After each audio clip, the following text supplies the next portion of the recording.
What's up, everybody? Welcome back to Mohawk Motors. My name is Jason. So I've been chugging along on this 99 OBS Suburban. I've got an update for you. Hopefully I can save you some frustration if you're going to try to do the same thing I am. Whew. All right, where to begin on this thing? So, I think I said in the last video, but this is the first time I've done a swap in one of these OBS trucks. The 88 to 98, 99 in the case of the Suburbans and Blazers body style. Learned a lot so far. I think I finally got the engine in the truck, fully plumbed, fully bolted in, fully mounted, more or less ready to go, except for electrical. Electrical is going to be a whole separate video. I'll come back to that. But everything else on this thing, I finally have it figured out, mounted up, plumbed in, and ready for, like I said, for the electrical work. So I'm going to show you what happened, what I did, and try to save you some of the pitfalls that I came across on this thing. So you can see the radiators out of the truck. There's a different radiator in the truck. And what I learned and did not know is the 454 uses a unique radiator. It's much bigger than the radiator that they put into the small block trucks, the 305 and the 350s. And because of that, it uses a special radiator fan shroud unique to the 454. So once I got the engine in the truck and got the fan mounted to the front of it, started putting everything back together, man, I discovered that the fan shroud ended about here and the fan is all the way back here, which, if you know anything about cooling systems and fans and shrouded fans, that shroud was more or less useless and the fan was more or less useless. They were not compatible. They weren't going to accomplish anything.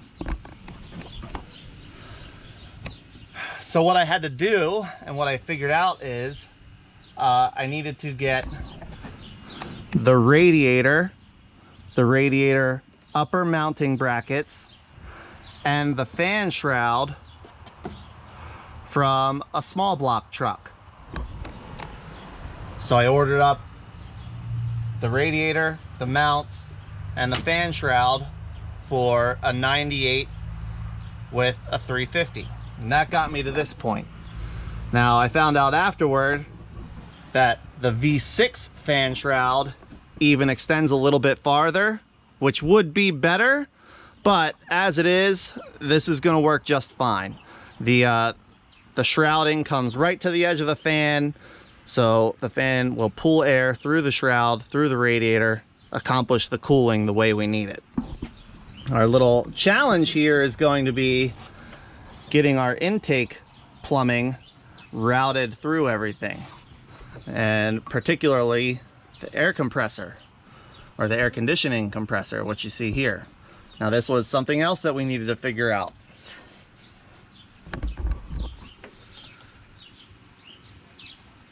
The air conditioning compressor will not fit where it's mounted to the 6-liter from the factory. So in my mind, the easiest option was relocate the compressor as close to the factory location as possible, which isn't hard. ICT Billet makes an adapter bracket here. It mounts up the power steering pump just like factory, and then moves your AC compressor up high here. Now it will clear the coil packs with the heat sinks on the top. If you have the earlier style more square coil packs, it will not clear this compressor. So something to think about. It's not a big deal to swap coil packs though to make it work. So that's what I did. He had this more square style coil packs. I swapped it out for a set of the heat sink style coil packs that I had. Next thing on the list, you can see it right here. Fuel pressure regulator. Now, because this is an 06 engine, it uses a returnless fuel rail system, which perfectly fine system, nothing wrong with that.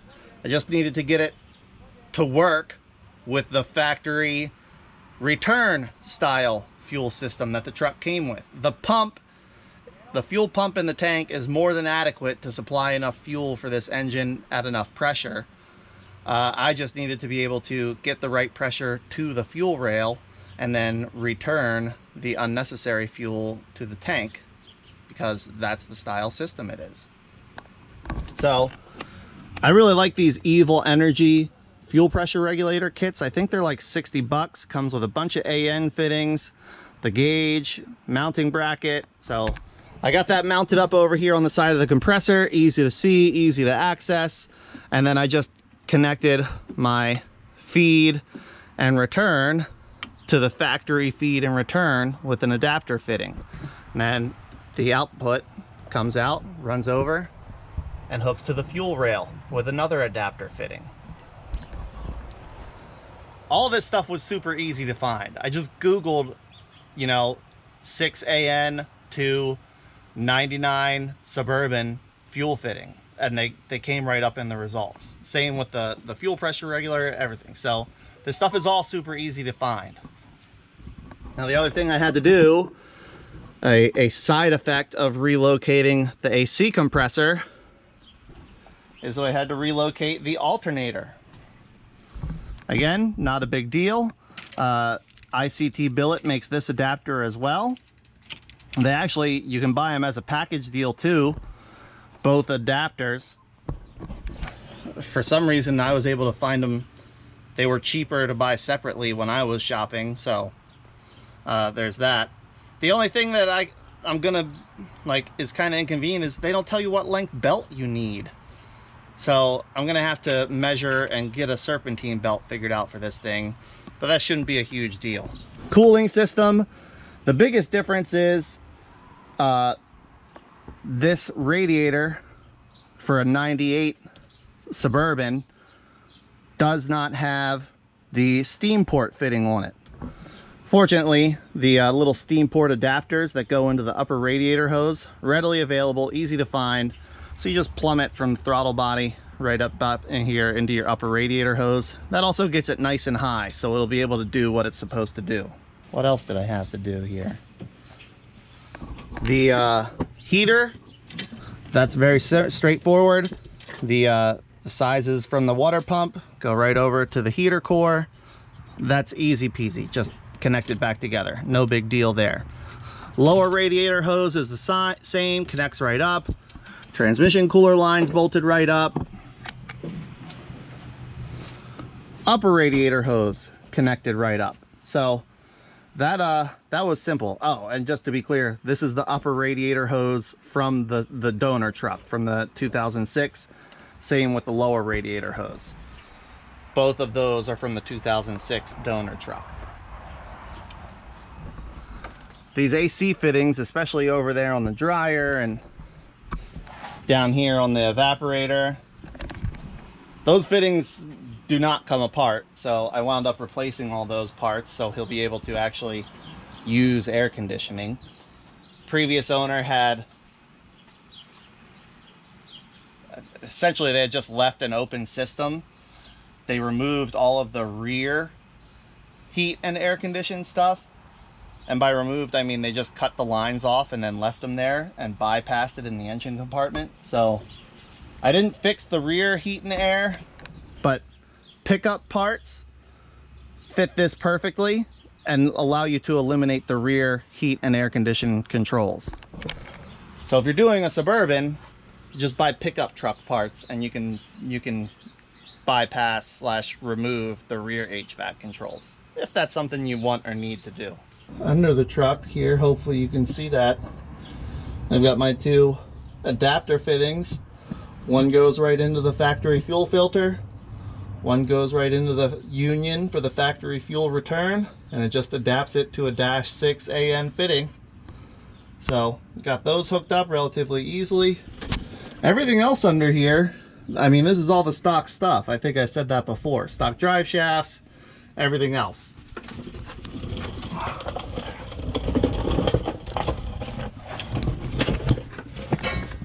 I do still need to get the exhaust connected, but that's just going to be splicing in a little tube.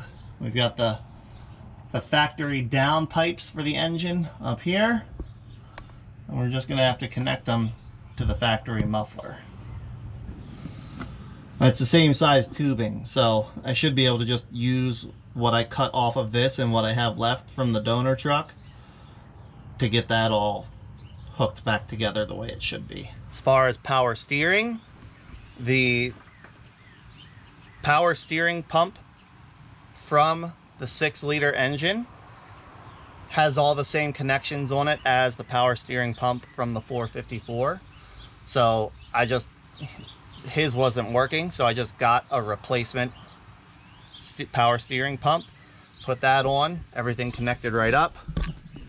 Not sure how much of it you can see down there, but all the factory fittings go into it, all the factory lines connect. That's power steering is easy peasy, nothing to worry about.